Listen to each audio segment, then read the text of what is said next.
ચોમાસાની જૂન મહિનામાં જે શરૂઆત થાય છે એ ધમાકેદાર શરૂઆત થવાની છે, નબળી નહીં. અત્યારે જે નબળા ચોમાસાની આગાહી કરી છે એ સ્કાયમેટ અથવા તો હવામાન વિભાગે ગુજરાત માટે નથી કરે. 90% પ્લસ તો વરસાદ પડવાનો છે, એટલે કે 92%, 93%, 94% આવો વરસાદ પડવાનો છે.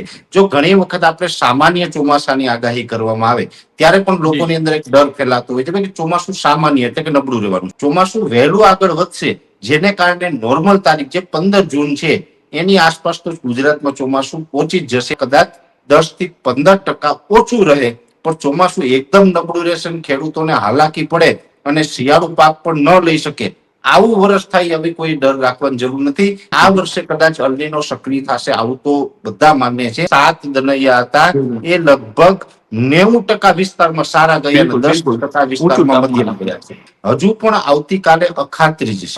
અખાત્રીજનો પવન છે એ પણ હું આપણા માધ્યમથી જે મિત્રોને કદાચ ચેક કરવું હોય તો આવતીકાલે ચેક કરી શકે છે. અગ્નિ દિશામાંથી પવન આવે છે તો ખૂબ સારા વરસાદ થાય, એકાદ અતિવૃષ્ટિ પણ થઈ જાય, કદાચ વાવાઝોડા સાથે તોફાની વરસાદ પણ થાય. બંગાળની ખાડી અથવા અરબ સાગરમાં વાવાઝોડું બને તેવી શક્યતા હોય છે. એમાં બંગાળની ખાડી કરતા અરબ સાગરમાં શક્યતા થોડીક વધારે છે.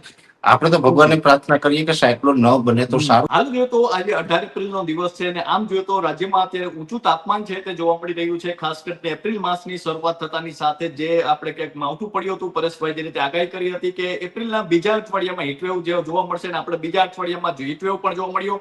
ચૈત્રી દનૈયાને લઈને પણ આપણે વાત કરી હતી, તે પણ પૂર્ણ થઈ ચૂક્યા છે. અને આપણે ખાસ કરીને જોઈએ તો સ્કાયમેટ અને હવામાન વિભાગ દ્વારા જે કહેવામાં આવ્યું ને તેના જે અત્યારે આપણે ક્યાંક ને ક્યાંક સાંભળતા હોઈશું કે ચોમાસું છે 2026 નું તે નબળું થશે. તો તેમાં ખરેખર શું સત્ય છે, શું તથ્ય છે, તેને લઈને વાત કરવી છે. ત્યારે આપણી સાથે હવામાન નિષ્ણાત પરેશભાઈ ગોસ્વામી જોડાઈ ચૂક્યા છે. ત્યારે આપણે તેમની પાસેથી જાણવું છે કે આ કેટલું ચોમાસું નબળું છે, તેમાં કઈ રીતે શું સત્ય છે, શું તથ્ય છે, દેશી વિજ્ઞાન શું કહે છે, ટેકનોલોજી આધારિત જે પરેશભાઈ પ્રેડિક્શન કરતા હોય છે તેમાં શું અત્યારે આપણે અંદાજ નીકળી શકે છે. તમામને લઈને વાત કરવી છે. તો આવો તેમની સાથે જ સીધી વાત કરીએ, વાત ગુજરાતી પર. પરેશભાઈ, વાત ગુજરાતીમાં આપનું ખૂબ ખૂબ સ્વાગત કરું છું. જી નમસ્કાર. પરેશભાઈ, આમ જોઈએ તો જે રીતે આપણે છેલ્લે વાત કરી હતી ચૈત્રી દનૈયા, તમે સંપૂર્ણ ચૈત્રી દનૈયા શું હોય છે, કઈ રીતે તેમાં જોવાતું હોય છે તે તમે વાત કરી હતી. ચૈત્રી દનૈયા હવે પૂર્ણ થઈ ચૂક્યા છે અને ખાસ કરીને અત્યારે ખેડૂતોના મનમાં એક ચિંતા છે પરેશભાઈ કે જે સ્કાયમેટ અને હવામાન વિભાગે છે તેમણે જે રીતે કહ્યું છે કે આ વર્ષે ચોમાસું થોડું નબળું હોઈ શકે છે. તો એમાં શું સત્ય છે, શું તથ્ય છે, આપણું દેશી વિજ્ઞાન શું કહે છે અને ટેકનોલોજી શું કહે છે?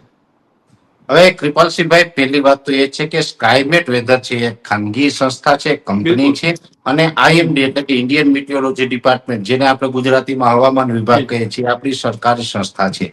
આ બંને સંસ્થા છે ખૂબ સારી છે. બંનેનું જે પ્રિડિક્શન હોય છે ઘણું બધું સત્યની નજીક હોય છે, પણ ક્યાંક આપણે પણ થોડુંક સમજવામાં ક્યાંક ભૂલ કરતા હોય છે. ભૂલ એવી છે કે અત્યારે જે નબળા ચોમાસાની આગાહી કરી છે એ સ્કાયમેટ અથવા તો હવામાન વિભાગે ગુજરાત માટે નથી કરેલી. પહેલી વાત એ, ગુજરાત માટે આ આગાહી છે જ નહીં. આ જે એની આગાહી છે જો ઝીણવટપૂર્વક જોવામાં આવે તો એની ઓલ ઓવર ભારતની કરેલી છે. હવે ભારતની અંદર તો આપણે કેટલા 25 કરતા પણ વધારે રાજ્યો છે. તો 25 કરતા જયારે વધારે રાજ્યોની આગાહી થતી હોય છે તો સ્વાભાવિક રીતે એમાં આપણે માનવાનું હોય છે કે જે આગાહી હોય છે એ પણ 80% સુધી કદાચ સત્ય પડે તો ઘણી વખત 20%માં પણ ગુજરાતનો વારો આવતો હોય છે. અને એમાં પણ ગુજરાત છે અરબ સાગર થી ઘણું બધું નજીક છે.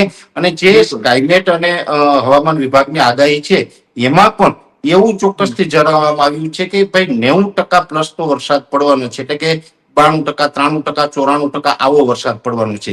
જો ઘણી વખત આપણે સામાન્ય ચોમાસાની આગાહી કરવામાં આવે ત્યારે પણ લોકોની અંદર એક ડર ફેલાતો હોય છે કે ચોમાસું સામાન્ય એટલે કે નબળું રહેવાનું છે. સામાન્ય ચોમાસું થાય ને તો ગુજરાતના ખેડૂતના હિતમાં હોય. 96% થી લઈને 106% અમે વારંવાર કહીએ છીએ. 96% થી લઈને 106% સુધી થાય તો સામાન્ય કહેવાય. હવે ગયા વર્ષની વાત કરવા જઈએ તો ગયા વર્ષે આપણે ખૂબ વરસાદ પડ્યા, અતિવૃષ્ટિ થઈ, છતાં પણ જે વરસાદની ટકાવારી હતી 109% હતી. હવે 109% ગયા વર્ષે થયું તો પણ આપણે નુકસાનકારક, ગયા વર્ષે અતિ વરસાદને કારણે ઘણી બધી જગ્યાએ નુકસાન જોવા મળ્યું છે આપણે. હવે આ વર્ષે માની લઈએ કે 92 કે 93 કે 94% વરસાદ થાય તો એ ખેડૂત માટે સારી બાબત છે. એટલે સામાન્યની નજીક ચોમાસું છે ગુજરાત માટે. હવે વાત કરવાની છે કે જે હવામાન વિભાગ અને જે સ્કાયમેટે વાત કરી છે એમાં મોટા ભાગે એવું પણ દર્શાવવામાં આવ્યું છે, ખાસ કરીને હવામાન વિભાગે એવું કહ્યું છે કે ઉત્તર ભારતના જે વિસ્તારો છે એમાં થોડુંક વધારે રહેશે. હવે એમાં ગુજરાતનો કોઈ ઉલ્લેખ નથી. બિલકુલ. ઉત્તર ભારતના જે ભાગો છે જેમ કે યુપી છે, બિહાર છે, દિલ્હી સાઈડના વિસ્તારો હોય, રાજસ્થાનના ઉત્તરના વિસ્તારો છે, એટલે ઉત્તર ભારતમાં થોડું વધારે નબળું બતાવ્યું છે. ગુજરાતનો કોઈ જ ઉલ્લેખ છે એ આગાહીની અંદર કરવામાં નથી આવેલો. જ્યારે ઓલ ઓવર ભારતની આગાહી થતી હોય એને આપણે જો ગુજરાતની આગાહી સમજી લઈએ તો એ થોડીક આપણી સમજણ ફેર મારી દ્રષ્ટિએ કહી શકાય. એટલે કોઈ મિત્રોએ આ વાતમાં ક્યાંય સમજાફેર થઈ અને ક્યાંય પેનિક થવાની જરૂર નથી. હવે વાત છે દેશી વિજ્ઞાન પ્રમાણે ને આધુનિક ટેકનોલોજી પ્રમાણે. હવે દેશી વિજ્ઞાન પ્રમાણે જોવા જઈએ તો જે કશ કાતરાથી શરૂઆત થાય, દિવાળી પછીથી કશ કાતરા ક્યારથી જોવાના હોય તો કે કારતક મહિનાની સુદ એકમ એટલે કે જે આપણું ગુજરાતી નવું વર્ષ કારતક મહિનાની એકમ થી લઈ અને ફાગણ મહિનાની પૂનમ સુધી એટલે કે હોળી સુધી, નવા વર્ષથી લઈને હોળી સુધી જે કશ થાય એ કશ છે એ ચોમાસા દરમિયાન સારા વરસાદ આપતા હોય છે. હવે આ વર્ષે જોવા જઈએ તો કશ છે એ નબળા નથી રહી. હા, વચ્ચે એકાદ બે વખત કચ્છમાં નબળું રહ્યું હતું, પણ એવરેજ એવા નબળા નથી રહ્યા કે જેની કારણે દેશી વિજ્ઞાન પ્રમાણે પણ વર્ષ નબળું થાય. બીજી વાત કરવાની છે હોળીના પવન. હોળીના પવન પણ દેશી વિજ્ઞાનનો એક ભાગ છે. હોળીના પવને પણ મધ્યમ અને અમુક વિસ્તારમાં સારા વરસાદના સંકેતો આપેલા હતા. એ પછી આવ્યા ચૈત્રી દનૈયા. ચૈત્રી દનૈયા છે તો ચૈત્રી દનૈયા દરમિયાન પણ પ્રથમ જે દનૈયું હતું, પ્રથમ એ દનૈયું હતું એ ખૂબ નબળું ગયું હતું. 90% વિસ્તારની અંદર નબળું ગયું હતું. પછીના જે 7 દનૈયા હતા એ લગભગ 90% વિસ્તારમાં સારા ગયા અને 10% વિસ્તારમાં મધ્યમ ગયા છે. અને દનૈયા દરમિયાન જે આપણે કહીએ ને માવઠું ન થવું જોઈએ તો માવઠું નથી થયું. દનૈયા દરમિયાન અતિ ઝાકળ ન આવવું જોઈએ એવું પણ નથી થયું. દનૈયા દરમિયાન તાપમાન નીચું ન રહેવું જોઈએ તો તાપમાન આપણું ચૈત્રી દનૈયા દરમિયાન નીચું પણ નથી રહ્યું. 40-42 ડિગ્રી સુધી તો તાપમાન પહોંચ્યું એટલે એ સારા સંકેત જ છે. એટલે ચૈત્રી દનૈયા છે એના દ્રષ્ટિએ પણ સારું છે. હજુ પણ આવતીકાલે અખાત્રીજ છે. અખાત્રીજનો પવન છે એ પણ હું આપણા માધ્યમથી જે મિત્રોને કદાચ ચેક કરવું હોય તો આવતીકાલે ચેક કરી શકે છે. અખાત્રીજના પવનના આધારે પણ તમે નક્કી કરી શકતા હોય કુદરત સંકેત આપે છે. ટોટલ આપણી 8 દિશા છે: પૂર્વ, પશ્ચિમ, ઉત્તર, દક્ષિણ, ત્યાર પછી ઈશાન, અગ્નિ, નૈઋત્ય અને વાયવ્ય.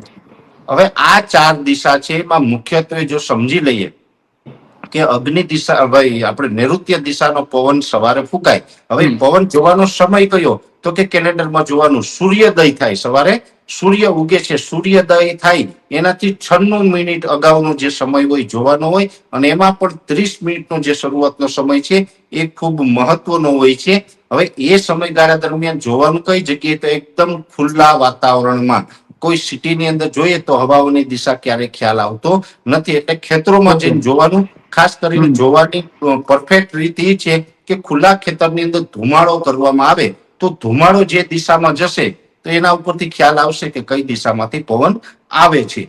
જો અગ્નિ દિશામાંથી પવન આવે છે તો ખૂબ સારા વરસાદ થાય, એકાદ અતિવૃષ્ટિ પણ થઈ જાય, કદાચ વાવાઝોડા સાથે તોફાની વરસાદ પણ થાય. અને પશ્ચિમ દિશામાંથી આવે તો મધ્યમ એટલે કે સામાન્ય ચોમાસું રહે. વાયવ્ય દિશામાંથી આવે તો પણ એકંદરે ચોમાસું છે નબળું રહેતું નથી. આ 3 દિશા છે ને એ તો ખૂબ મહત્વની છે. અને કૃપાલસિંહભાઈ જે મિત્રોને ચેક કરવું એ કરી લે. આ મોટા ભાગના વિસ્તારોની અંદર પશ્ચિમ દિશામાંથી પવન છે એ આવતીકાલે અખાત્રીજનો આવવાનો છે અને મધ્યમ ચોમાસાના સંકેત આપવાનો છે. માની લઈએ કે પછી અગ્નિ ખૂણામાંથી આવે તો દુષ્કાળની, ભયંકર દુષ્કાળની સ્થિતિ હોય છે. પૂર્વમાંથી કે ઈશાનમાંથી આવે તો પણ ખૂબ નબળા ચોમાસાના સંકેત મળતા હોય છે. ઉત્તરમાંથી આવે તો પણ એવું બનતું હોય છે. પણ આ વર્ષે પશ્ચિમના પવન ચાલવાના છે. જે અલગ અલગ સેટેલાઇટના માધ્યમથી અમે પણ પવનને જે ટ્રેસ કર્યા છે એનું પ્રિડિક્શન કર્યું છે એ મુજબ અમને ખ્યાલ છે કે આવતીકાલે વહેલી સવારે પશ્ચિમના પવન ફૂંકાના છે. એટલે હવે અખાત્રીજ સુધીની વાત કરીએ તો ત્યાં સુધી તો આપણે તમામ સંકેત છે નોર્મલ ચોમાસું એની આસપાસના ચોમાસાના મળ્યા છે. હવે વાત કરવા જઈએ આધુનિક વિજ્ઞાન પ્રમાણે. હવે આધુનિક વિજ્ઞાન પ્રમાણે ચાલીએ તો પણ જે અલનીનો છે ને એ ખૂબ મહત્વનો ભાગ ભજવે છે, ખાસ કરીને દક્ષિણ એશિયાઈ દેશોમાં. એટલે કે ભારત હોય, બાંગ્લાદેશ, પાકિસ્તાન હોય, થાઈલેન્ડ, મ્યાનમાર, આ બધા દેશો આવે દક્ષિણ એશિયામાં.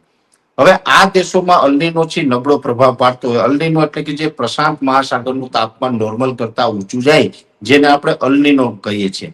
ઘણી વખત એવું હોય કે સુપર અલનીનો સક્રિય થાય ને પ્રશાંત મહાસાગરનું તાપમાન ઊંચું જાય, ત્યાંનું પાણી ગરમ થાય છે અને ત્યાંની હવાઓ છે એ આપણી તરફ આવવાને બદલે જે મોસમના પવનો હિન્દ મહાસાગર અને જે અરબ સાગર અને બંગાળની ખાડીમાં આવવાની જગ્યાએ એ ઉત્તર તરફ પૂર્વ તરફ આગળ નીકળી જતા હોય છે. તો પછી અલ્નીનો જ્યારે પણ સક્રિય થાય છે ત્યાં સુધીનો વર્ષોનો અત્યાર સુધીનો અમારો અનુભવ અને અમુક રેકોર્ડ એવા જોવા મળ્યા છે કે અલ્નીનો દરમિયાન અમેરિકાના જે દક્ષિણ ભાગો છે એમાં ચોમાસું સારું થાય અને દક્ષિણ એશિયાઈ ભાગોમાં નબળું થાય, આવું બનતું હોય છે.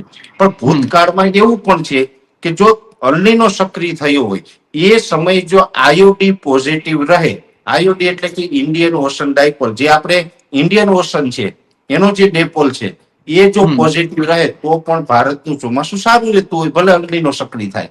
એટલે આ વર્ષે કદાચ અલ્નીનો સક્રિય થશે આવું તો બધા માન્ય છે. હવામાન વિભાગ હોય, સ્કાયમેટ હોય, બીજી ઘણી બધી સંસ્થાઓ છે અને મારા જેવા જે નાના મોટા ઇન્ડિવિજ્યુઅલ જે કઈ વેધર એક્સપર્ટ છે બધા માને છે કે અલ્નીનો સક્રિય થવાનું છે. મારું પણ વ્યક્તિગત માનવું છે કે અલ્નીનો સક્રિય થશે, પણ મારું જે માનવું છે એવું છે કૃપાલસિંહભાઈ કે અલ્નીનો સક્રિય થશે તો પણ ઓગસ્ટમાં થશે. હવે ઓગસ્ટમાં અલ્નીનો સક્રિય થાય અને એની અસર પછી આપણા સુધી પહોંચે, હિન્દ મહાસાગરમાંથી પછી બંગાળની ખાડી અરબ સાગર સુધી પહોંચે, ત્યાં સુધીમાં તો આપણું ચોમાસું પૂર્ણ થઈ જાય એટલે આપણે બહુ અસર નહીં કરે. હા, એક ચોક્કસથી છે કે ગયા વર્ષે 109% સુધીનો વરસાદ વરસ્યો હતો. બની શકે કે એના કરતા કદાચ 10 થી 15% ઓછું રહે, પણ ચોમાસું એકદમ નબળું રહેશે, ખેડૂતોને હાલાકી પડે અને શિયાળુ પાક પણ ન લઈ શકે આવું વર્ષ થાય હવે કોઈ ડર રાખવાની જરૂર નથી. એટલું ચોક્કસથી આપના માધ્યમથી હું વિશ્વાસ વ્યક્ત કરું છું કે 2026ના ચોમાસા દરમિયાન આપણે કોઈ પ્રોબ્લેમ નથી. હા, પછી એકાદું ગેપ આવે ને એકાદું પાણી પાકને આપવું પડે એ વાત અપવાદ રહેશે. બાકી એકંદરે ચોમાસું છે મધ્યમ રહેવાનું છે અને શિયાળુ પિયત આપણે બધા કરી શકીએ એવા પાણીની વ્યવસ્થા પણ થઈ જશે. એટલે હવે કોઈ આમાં ડરવાની જરૂર મારી દ્રષ્ટિએ લાગતી નથી કૃપાલસિંહભાઈ. ઓકે, પરેશભાઈ ખૂબ સરસ માહિતી આપીને દરેક વસ્તુ તમે સમજાવી છે કે દેશી વિજ્ઞાન કઈ રીતે છે ને ભારતીય હવામાન વિભાગ દ્વારા જે આગાહી કરવામાં આવી છે ને તેમાં તમે જે ચોખવટ પણ પાડી છે કે જે ભારત માટે, સમગ્ર ભારત માટે જે આગાહી છે, અને પરેશભાઈ જે રીતે કહ્યું છે કે મોટા ભાગના વિસ્તારોમાં મધ્યમ ચોમાસું છે તે રહી શકે છે. પરેશભાઈ, હવે એ પણ જાણવું છે કે ખાસ કરીને ચોમાસું જ્યારે અત્યારે આપણે ચોમાસાની શરૂઆત આ વર્ષે ક્યારે થશે અને એ પહેલા કેવું વાતાવરણ રહેશે, ખાસ કરીને વાવાઝોડાની કેટલી શક્યતાઓ છે? જો પહેલી વાત તો એ કે વાવાઝોડામાં તાપમાન ઉપર થોડો વધારે આધાર રહેતો હોય છે. આ વર્ષે પણ જે તાપમાનની પેટર્ન ચાલી રહી છે એ પેટર્ન મુજબ બંગાળની ખાડી અથવા અરબ સાગરમાં વાવાઝોડું બને તેવી શક્યતા હોય છે. એમાં બંગાળની ખાડી કરતા અરબ સાગરમાં શક્યતા થોડીક વધારે છે. પછી ક્યાં બનશે આપણે સમય આવતા ચેક કરીશું. પણ એટલું ચોક્કસ છે કે પ્રી મોન્સૂન સાયક્લોન બનવાની શક્યતાઓ વધુ છે. આપણે તો ભગવાનને પ્રાર્થના કરીએ કે સાયક્લોન ન બને તો સારું. જ્યારે પણ સાયક્લોન બન્યા છે ત્યારે હંમેશા આપણે બધાને ક્યાંય ને ક્યાંય નુકસાની વેઠવાનો વારો આવ્યો છે. એટલે ન બને તો સારું, પણ છતાં પણ બનશે તો એ તો કુદરતની ઈચ્છાની વાત છે, એટલે બનવાની શક્યતાઓ છે. અને ચોમાસાની વાત છે તો આમ તો નોર્મલ તારીખ, જો ભારતની અંદર પ્રથમ ચોમાસાનો પ્રવેશ થાય છે કેરળની અંદર, કેરળની અંદર પણ નોર્મલ તારીખ અથવા તો એનાથી 2 દિવસ વહેલું ચોમાસું પહોંચી જશે અને ત્યાંથી ઝડપથી આગળ વધશે અને મહારાષ્ટ્રના લગભગ મુંબઈ સુધી તો ચોમાસું એકદમ ઝડપી ગતિએ આગળ ચાલતું રહેશે. ત્યાં આવીને એક વખત મોન્સૂન બ્રેકની કન્ડિશન સર્જાઈ શકે છે. જોકે ભૂતકાળમાં જ્યારે મોન્સૂન બ્રેકની કન્ડિશન સર્જાય છે ત્યારે એમાં નક્કી એવું ના કહી શકાય કે આ કેટલા દિવસ ત્યાં મોન્સૂન બ્રેક રહેશે. ઘણી વખત એવું પણ બને કે માત્ર 2 કે 3 દિવસ બ્રેક લાગ્યા પછી ચોમાસાને ફરીથી વેગ મળી જતી હોય છે અને ઘણી વખત 15 દિવસ પણ ચોમાસું ત્યાં ફસાઈ જતું હોય છે. એટલે આ વખત પણ મહારાષ્ટ્ર આસપાસ ચોમાસું ફસાય તેવી શક્યતાઓ છે. છતાં પણ ચોમાસું વહેલું આગળ વધશે, જેને કારણે નોર્મલ તારીખ જે 15 જૂન છે એની આસપાસ તો ગુજરાતમાં ચોમાસું પહોંચી જ જશે. એટલે મારું એવું પણ માનવું છે કે જે આપણે 15 દિવસ ચોમાસું ફસાતું હોય એટલું લાંબુ નહીં ફસાય. એક વખત મોન્સૂન બ્રેક થશે તો પણ લગભગ 48 થી 72 કલાકની અંદર ફરીથી પાછી એને ગતિ મળે અને ચોમાસું આગળ વધે તેવી પણ શક્યતાઓ છે. કે નોર્મલ તારીખ આસપાસ, જે આપણી નોર્મલ તારીખ એટલે ગુજરાતની અંદર ચોમાસું પ્રવેશ કરવાની નોર્મલ તારીખ છે 15 જૂન. હવે 15 જૂને ચોમાસું પ્રવેશ કરે એટલે જરૂરી નથી કે ઓલ ઓવર ગુજરાતમાં ચોમાસું બેસી જાય.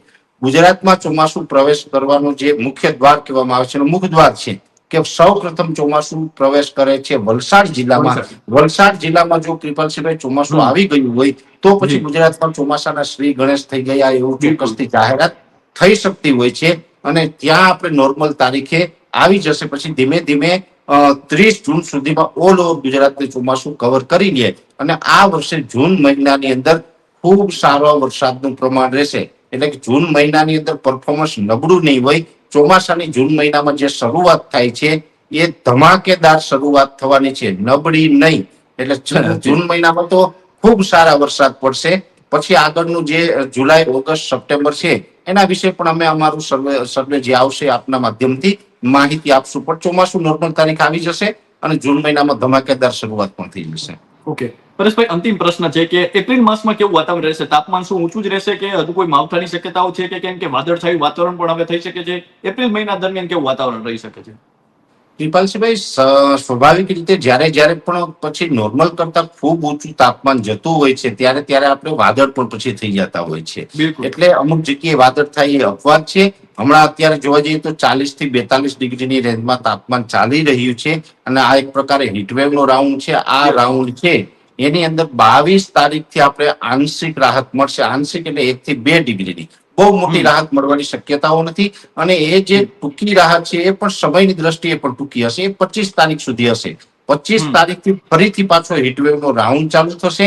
એ હીટવેવ નો રાઉન્ડ છે 25 થી લઈને લગભગ 27-28 સુધી ચાલે તેવી શક્યતાઓ છે. એ 25 તારીખથી જે ગરમીનું પ્રમાણ વધશે એ અત્યારે જે તાપમાન છે એના કરતા તો ઊંચું હશે અને એની અંદર તો લગભગ 42 પ્લસ, અનેક જગ્યાએ 44-45 પણ થવાની સંભાવનાઓ છે. એટલે એપ્રિલનો એન્ડ છે, છેલ્લું અઠવાડિયું છે, એમાં ખૂબ ઊંચું તાપમાન જશે અને પછી ખૂબ ઊંચું તાપમાન જાય એને કારણે અમુક જગ્યાએ લોકલ સિસ્ટમ બંધાઈ જાય અને એ લોકલ સિસ્ટમને કારણે છૂટાછવાયા કોઈ જગ્યાએ સામાન્ય છાંટછૂટ થાય કે ઝાપટા પડે એવું રહે. એટલે 28, 29, 30માં પછી ઝાપટા પણ પડશે. જે 25 તારીખથી અતિ ગરમી પડશે એને કારણે 28, 29, 30માં કોઈ જગ્યાએ સામાન્ય છૂટાછવાયા ઝાપટા પડી જાય તેવી પણ શક્યતાઓ માનીને ચાલવાનું છે. અને મે મહિનો છે એની અંદર તો એપ્રિલ કરતા પણ તાપમાન ખૂબ ઊંચું જશે અને એમાં આપણે હીટવેવ અને ઊંચા તાપમાનનો સતત સામનો કરવો પડે તેવી પૂરી શક્યતાઓ અમને લાગી રહી છે.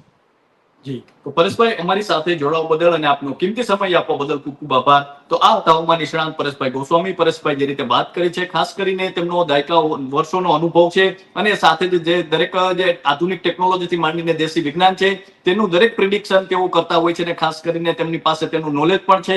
એટલા માટે દરેક જે પ્રેડિક્શન છે તેમાં કઈ રીતે તેમને તથ્ય અને સત્ય સાથે શું એમાં સત્ય છે તે આપણને સમજાવ્યું છે. અને તેમના કહેવા મુજબ જોઈએ તો 2026 નું ચોમાસું છે તે અનેક વિસ્તારો માટે મધ્યમ ચોમાસું છે તે રહી શકે છે. તો હાલ તો બસ આટલું જ. ફરી મળતા રહીશું વાત ગુજરાતી પર.